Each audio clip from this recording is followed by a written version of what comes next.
Hari Minggu pasti tiba. Hari kemenangan pasti tiba. Haleluya. Apa yang Tuhan sudah mulai, pasti Tuhan selesaikan. Tuhan tidak mau pekerjaannya terbengkalai. Amin. Tentunya kita masih ingat hari kebangkitan Tuhan Yesus yang kita peringati hari Minggu yang lalu. Ya, Tuhan Yesus sudah disalibkan pada hari Jumat yang lalu dan mati di kayu salib. Sungguh suatu hari yang sangat gelap, di mana Tuhan Yesus sangat menderita, sangat sengsara, sehingga dia berdoa pada Bapanya, kalau boleh biarlah cawan ini lepaskan daripadaku. Tetapi segera juga disambung oleh Tuhan Yesus, bukan kehendakku, tapi kehendakmu jadi Bapa.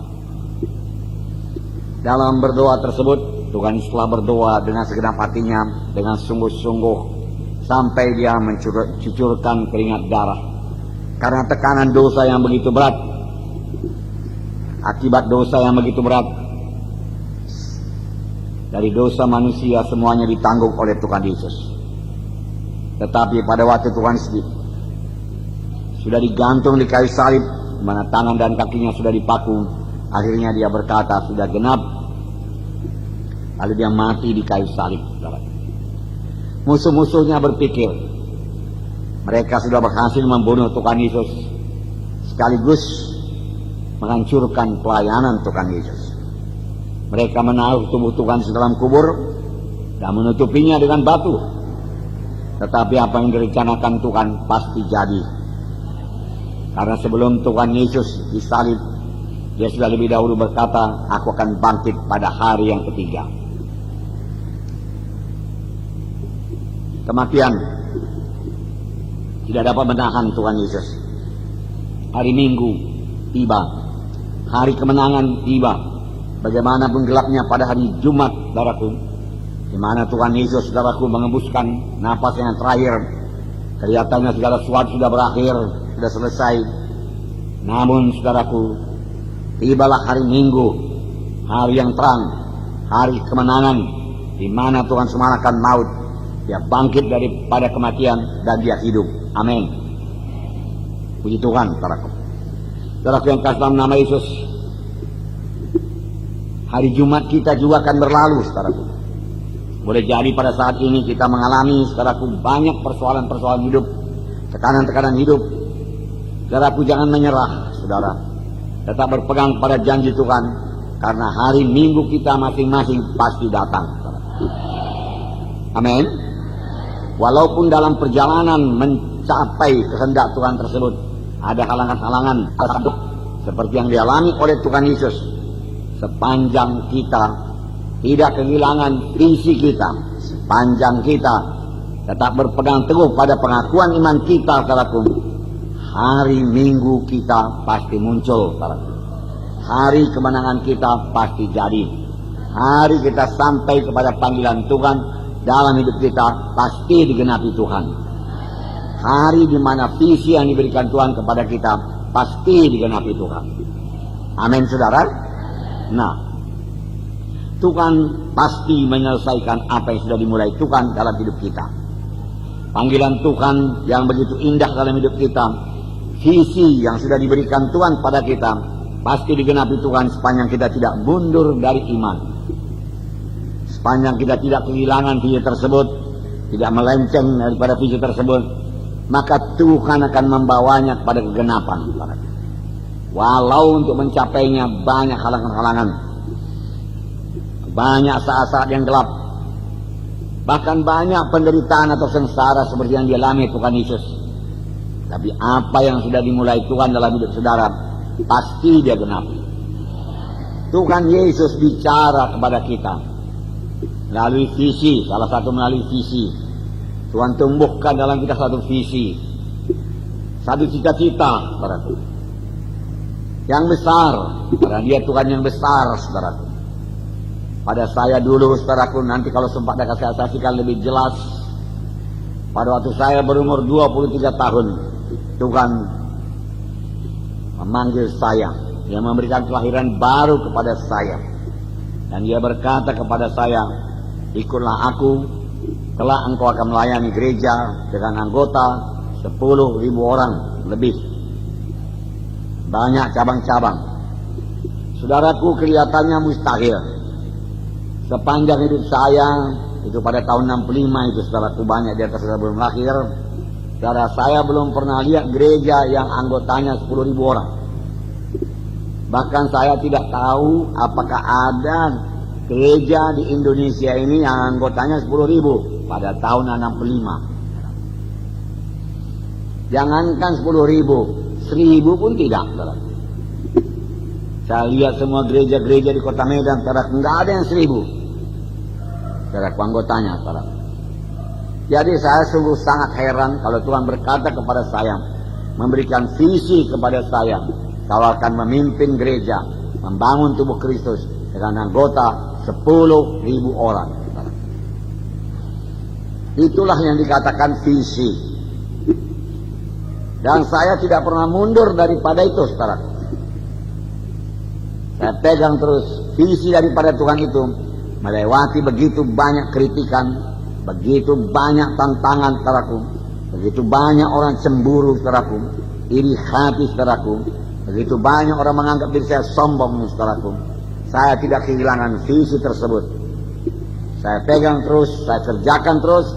Saya tidak buru-buru, saya tenang dan damai dan sejahtera. Dan Tuhan membawanya kepada kegenapan. Dan itu sudah tercapai. Pada waktu saya sakit, saudaraku, Tuhan memberikan visi lagi kepada saya. Aku akan menghidupkan engkau, dan engkau akan membangun tubuh Kristus di seluruh kota-kota di Indonesia. Itulah visi. Kelihatannya besar, kelihatannya secara manusia barangkali enggak mungkinlah. Ya, bagaimana itu bisa jadi? Dan begitu, saudaraku. Tapi kalau Tuhan sudah memberikan visi, dia pasti mengenapinya. Sepanjang saya tidak menarik diri, sepanjang saya tidak berkata, Tuhan terlalu besar itu visi, aku sudah tua Tuhan, bagaimana aku jalan, dari mana biayanya Tuhan, perlu bermiliar-miliar itu baru bisa jadi Tuhan. Barangkali pun pikiranku ajanya itu Tuhan, bukan visi daripadamu Tuhan. Udahlah, 1-2 kota lagi sudahlah Tuhan, jangan tambahi lagi. Kalau saya berkata demikian, maka tidak akan genap.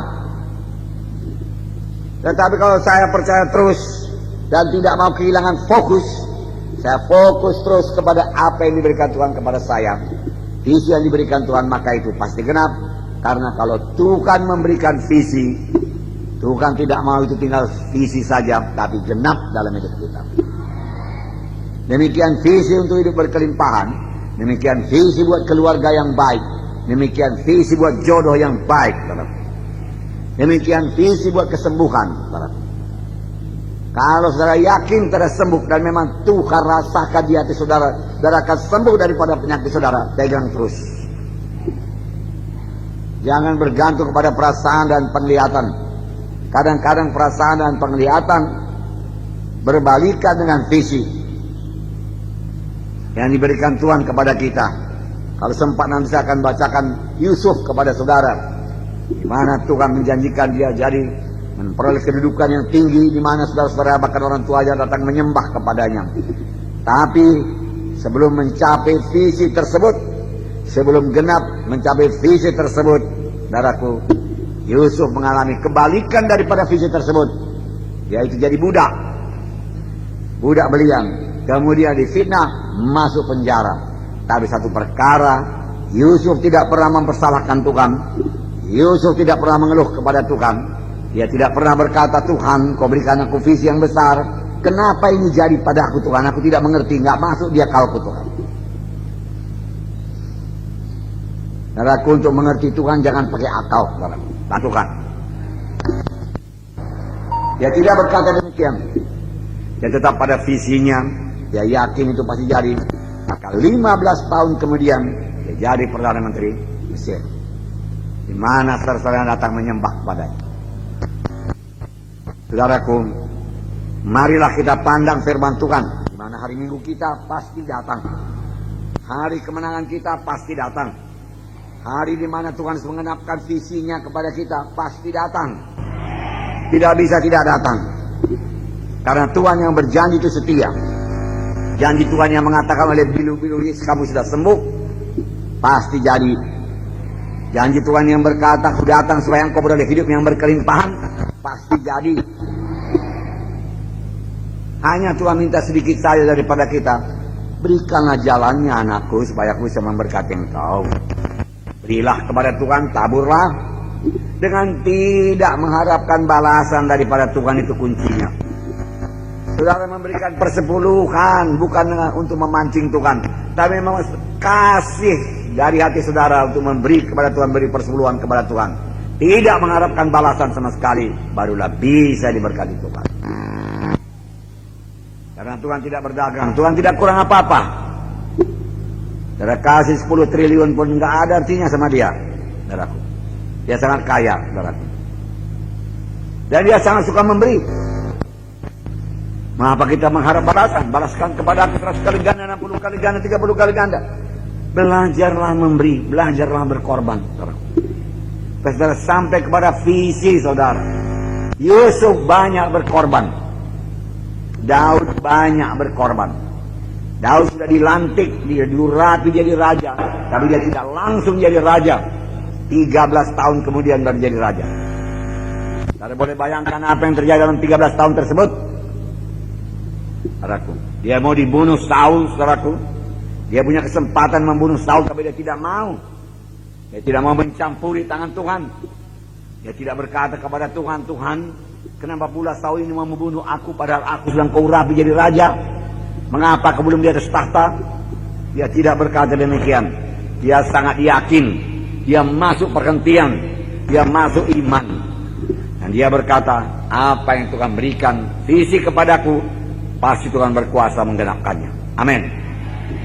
Tuhan menggenapkan. Nah, Tuhan berjanji aku akan memberikan keluarga yang baik kepadamu. Saudaraku, Tuhan pasti genapkan. Tuhan berjanji tidak baik manusia itu seorang diri saja. Aku akan memberikan penolong kepadanya. Katakan puji Tuhan. Engkau pasti memberikan jodoh kepadaku. Kalau setan berkata, ya, engkau tidak akan dapat jodoh, engkau sudah tentukan Tuhan itu sendiri saja. Saudaraku yang kasih dalam nama Yesus, Tuhan tidak berkata demikian. Pegang visi. Saudaraku, kerjakan pekerjaan Tuhan. Sayangnya saya dulu kurang memikirkan jodoh. Saya yakin sama Tuhan. Bahkan saya tidak buru-buru, saudaraku.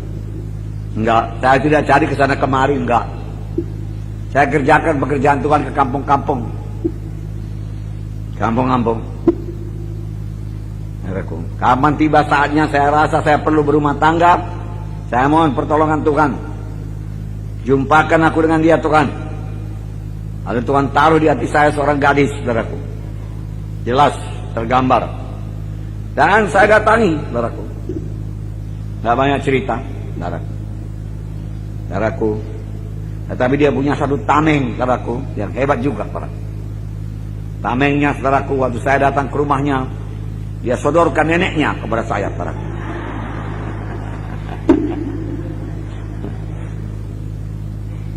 Saudaraku, saya beberapa kali, saudaraku, memperpendek pembicaraan supaya sang nenek ini pergi. Tetapi sang nenek, saudaraku, ya, rupanya jatuh cinta juga sama saya, saudaraku.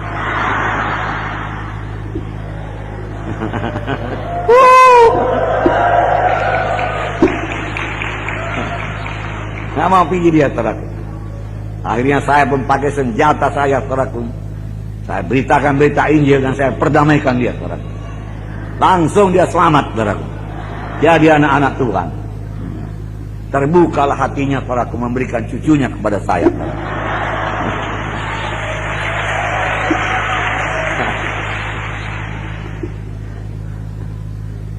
Roh Kudus mengatur, amin. Ya, saudaraku. Luar biasa. Luar biasa Tuhan Yesus maksudnya, bukan saya yang luar biasa.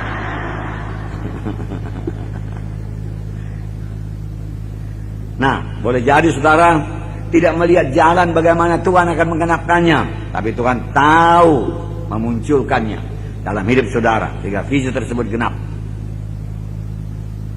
Tuhan bicara melalui visi salah satu, ya, cita-cita yang besar sudah jelas kepada saudara. Cita-cita yang tidak mungkin kita capai dengan kekuatan kita sendiri, kita butuh Tuhan untuk mencapainya. Untuk melayani KKR dari kota ke kota seluruh Indonesia ini, saudaraku, dan membangun tubuh Kristus seluruh Indonesia ini, saudaraku, saya nggak tahu. Saya tidak punya kekuatan dan tidak punya dana yang cukup, saudaraku.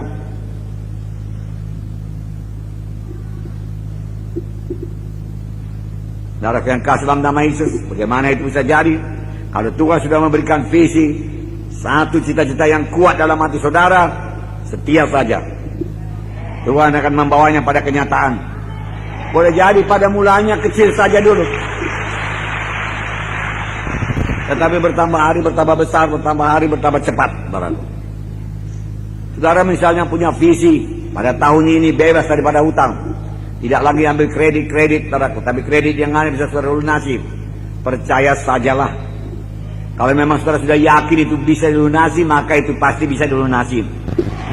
Tidak ada yang bisa menghalangi tangan Tuhan memberkati saudara. Saudaraku. Demikian juga jodoh, saudaraku. Sepanjang saudara sudah punya jodoh, saudaraku, dalam hati saudara, cita-cita saudara maksudnya, keinginan hati saudara, dalam hati saudara, jodohku beginilah maunya. Hamba Tuhan dia, cinta kepada Tuhan, mau dia melayani Tuhan, suka dia memberikan persepuluhan, ya, diberkati Tuhan dia, hidupnya penuh berkelimpahan, sama-sama kami melayani. Ya. Dia pun, ya, istriku itu rupawan, suamiku itu ganteng, dan lain sebagainya, saudaraku. Ya. Nah, saudara hidupkan visi itu, saudaraku, Tuhan akan membawanya pada kenyataan. Jangan katakan sudah terlambat. Nggak ada terlambat sama Tuhan. Tuhan memberikan tepat pada waktunya. Kenapa Tuhan belum berikan? Karena Tuhan sudah bekerja. Padahal saudara mulai punya visi tersebut, saudara belum tahu di mana orangnya, siapa orangnya. Tuhan sudah bekerja di belakang layar, mempersiapkan orang tersebut dan mempersiapkan saudara. Supaya kelak kalau ketemu saudaraku, sudah sama-sama dewasa rohaninya, matang rohaninya, sama-sama cinta kepada Tuhan, sama-sama rela berkorban buat Tuhan, tidak lagi mementingkan diri sendiri. Kalau Tuhan pertemukan saudaraku sebelum matang, saudaraku, sebelum dewasa, saudaraku, kerap kali terjadi pertengkaran, percekcokan, berakhir pada perceraian, saudaraku. Ya memang bukan kehendak Tuhan. Nah, saudaraku, barangkali saudara merasa terlalu lama, lalu saudara merasa sudah menyerah sajalah.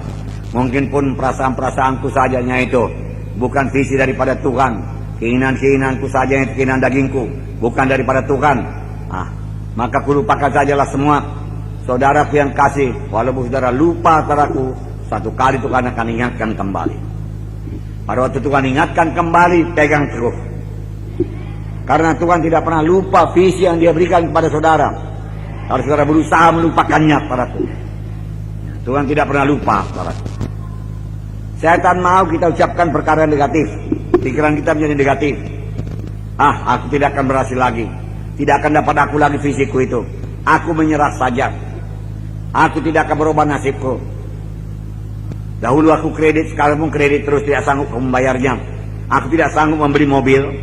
Aku tidak sanggup menyelesaikan studiku. Aku tidak sanggup kontrak rumah. Aku tidak sanggup memulai rumah yang baru dan lain sebagainya, saudaraku. Saudaraku, setan mau kita ucapkan perkara negatif demikian, saudaraku. Tapi saya mau berkata kepada saudara, saudara tidak seperti saya tidak seperti saudara.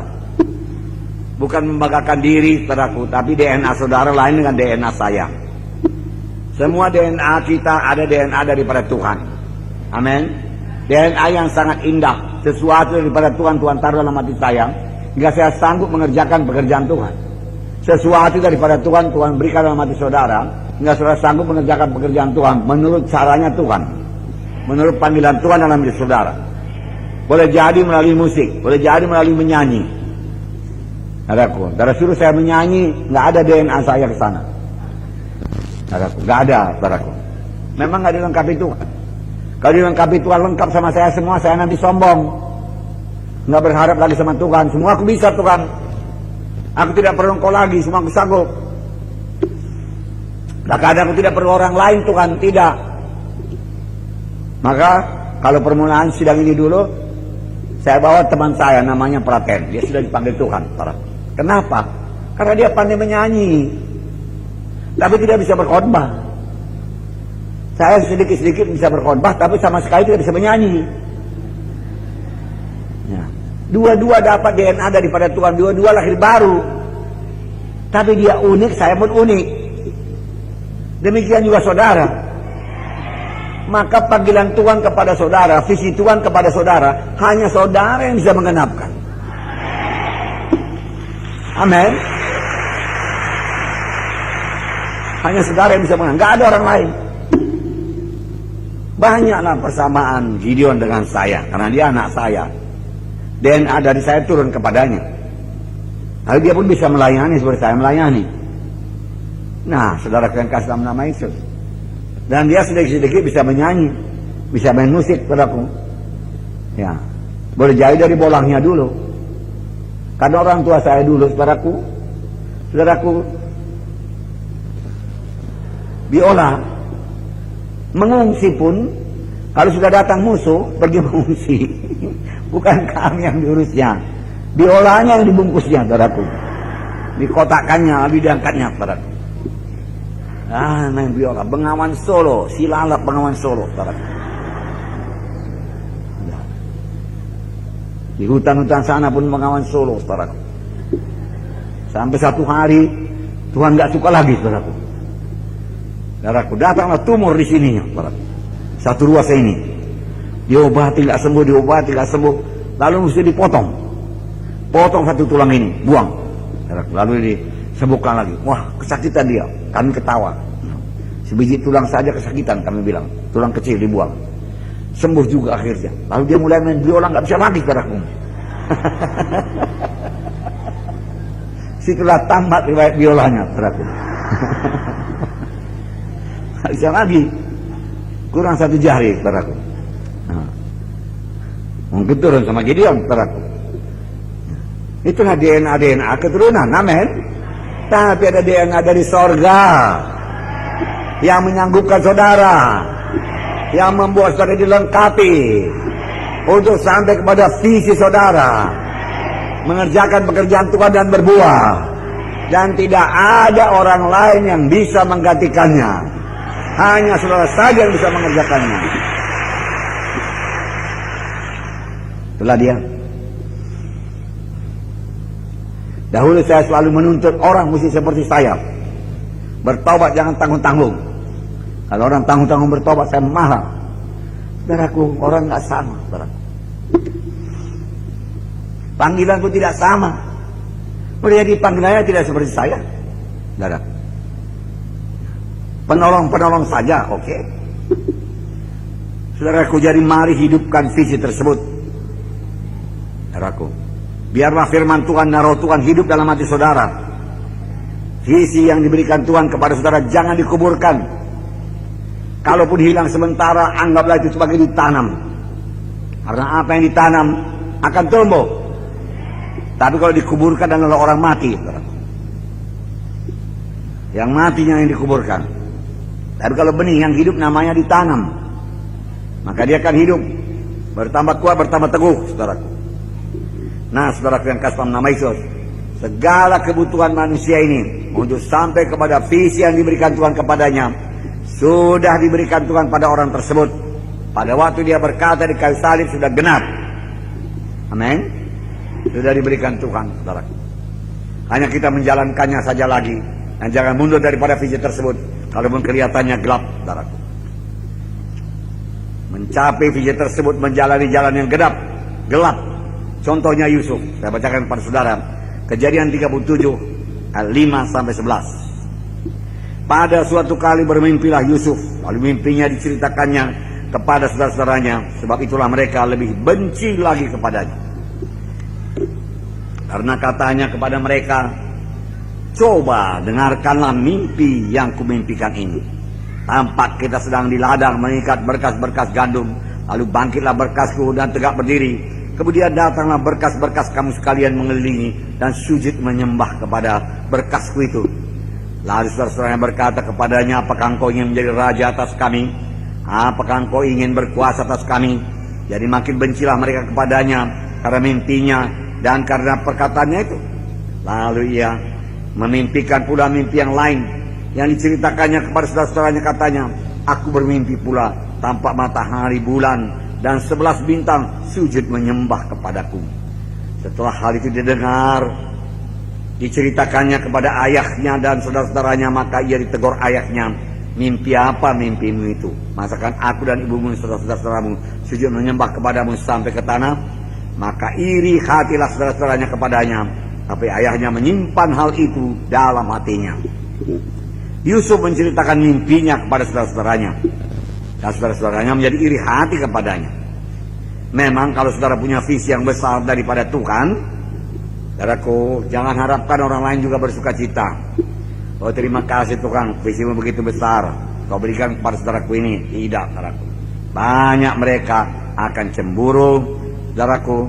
Banyak yang mengkritik, saudaraku. Apalagi yang belum lahir baru, apalagi yang belum dewasa rohaninya.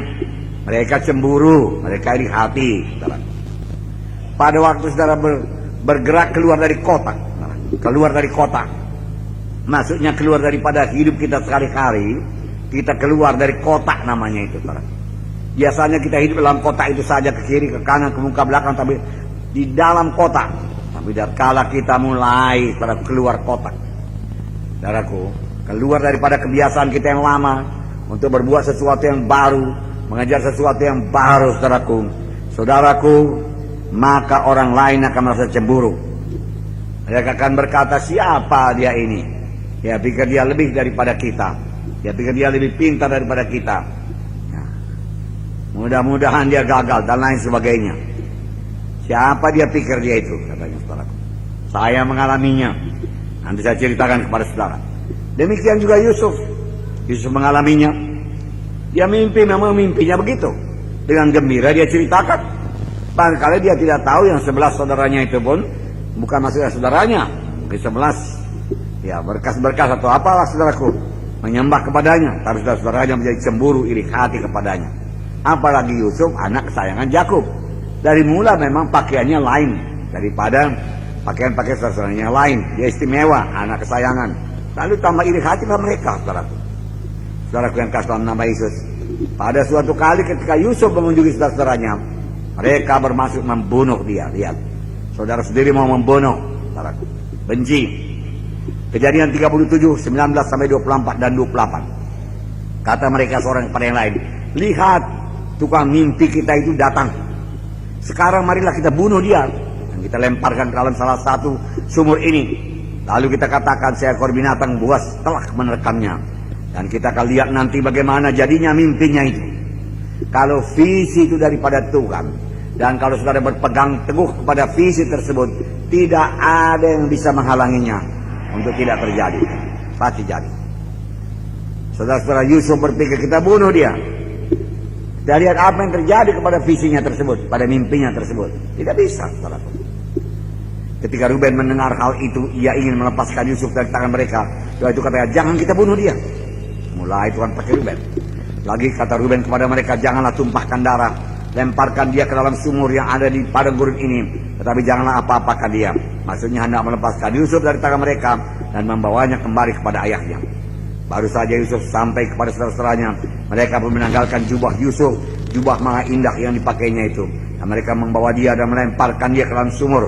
Sumur itu kosong, tidak berair.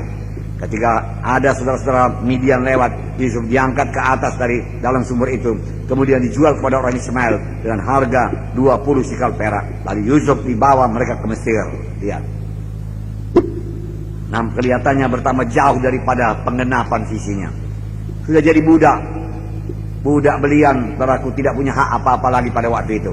Bagaimana mungkin jadi raja di mana 11 saudara yang menyembah dia? orang tuanya menyembah dia. Secara pikiran manusiawi nggak mungkin lagi. Tapi satu perkara kelebihan Yusuf, dia percaya kepada Tuhan. Dan visi yang diberikan Tuhan kepadanya tidak pernah pudar. Tidak pernah hilang. Tetap hidup, saudara, tetap hidup. Pada waktu orang-orang Midian lewat, mereka menjual Yusuf pada orang Midian sebagai budak. Kelihatannya mimpi Yusuf sudah pudar, hilang sama sekali. Tetapi yang benar ialah segala pengkhianatan saudara-saudara yang tidak dapat menghilangkan visi yang ada dalam hatinya.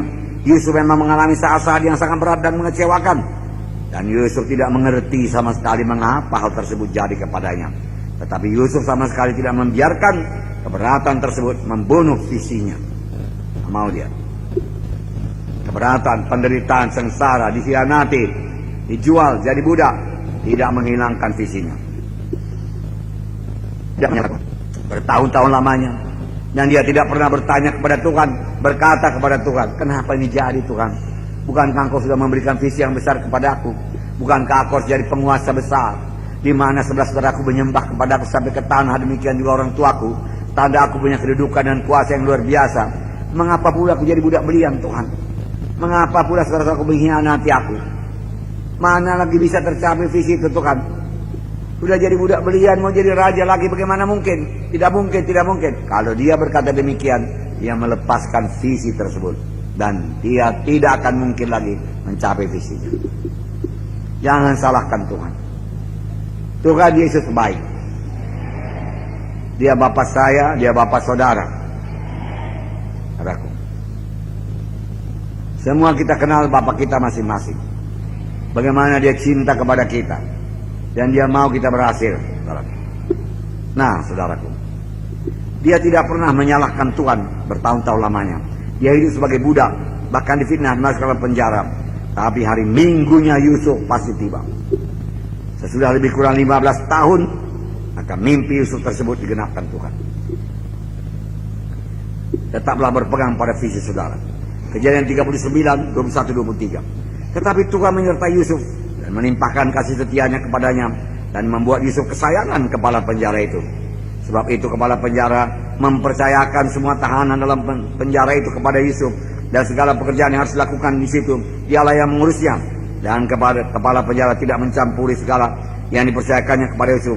Karena Tuhan menyertai dia, dan apa yang dikerjakannya dibuat Tuhan berhasil. Pada waktu Yusuf ditangkap oleh tuannya dan dimasukkan dalam penjara, Yusuf tetap fokus kepada visinya. Dia tidak mundur kepada visinya. Dalam penjara, dia tidak menyimpan dendam. Ini kunci. Tidak menyimpan kepahitan. Tidak dikuasai oleh kemarahan. Dia sudah mengampuni. Dia sama sekali tidak mempersalahkan Tuhan. Mengalami fitnahan, pengkhianatan yang demikian besar. Sebenarnya Yusuf dapat berkata, mengapa ini semua jadi kepada saya? Ini tidak adil Tuhan. Dia bisa berkata demikian, tidak adil. Kenapa engkau diam aja Tuhan? Aku dikhianati, aku mau dibonok. Bukankah kau berkuasa melepaskan aku? Ya, ini tidak adil Tuhan, tidak adil. Ya. Saudara-saudaraku mengkhianati, kemudian aku dijual pula kepada Potifar. Potifar kemudian istrinya memfitnah aku karena aku tidak mau berbuat dosa. Lalu aku masuk penjara. Seharusnya dia ini penjara Tuhan karena dia yang jahat. Ini dia yang bebas, aku yang mempertahankan kesucian. Aku pula masuk penjara. Tidak adil Tuhan, tidak adil. Dia bisa berkata demikian. Tapi dia tahu, dia tidak bisa mengukur keadilan Tuhan dengan pikiran manusiawinya. Keadilan Tuhan, kesucian Tuhan, jalanku bukan jalanmu Tuhan berkata. Pikiranku bukan pikiranmu. Setinggi langit daripada bumi, demikian tingginya pikiranku. Tingginya jalanku daripada jalanmu. Tingginya pikiranku daripada pikiranmu. Makanya Tuhan mengajari kita memiliki pikiran Kristus. Amin. Nah, saudaraku. Nah, puji Tuhan. Nah, marilah kita teladani hidupnya Yusuf. Apabila Tuhan telah memberikan visi kepada saudara untuk satu perkara yang besar dalam hidup saudara, janganlah mundur daripada visi tersebut. Oposisi akan datang dari segala penjuru karena saudara tidak senang saudara sampai kepada panggilan Tuhan. Walaupun kelihatannya segala yang saudara kerjakan gagal, tetapi janji Tuhan tidak akan pernah gagal dalam hidup saudara. Ingatlah perumpamaan benih Matius 13 ayat 19. Kepada setiap orang yang mendengarkan firman tentang kerajaan sorga tetapi tidak mengertinya, datanglah si jahat merampas yang ditaburkan dalam hati orang itu. Itulah benih yang ditaburkan di pinggir jalan. Saya selalu mau mengambil visi itu, mengambil firman Tuhan daripada kita. Jangan mau. Jangan menyerah karena sedikit kesusahan, jangan menyerah karena sedikit penyakit, jangan menyerah karena tidak punya uang. Visi tetap besar. Sudah beberapa kali saya ceritakan kepada saudara, kerap kali kami pulang penginjilan perut kami lapar, saudaraku, dan uang kami tidak cukup. Untuk walaupun hanya makan bakso saja tidak cukup. Kadang-kadang cukup, lalu kami makan sama-sama. Kadang-kadang tidak cukup, lalu kami pulang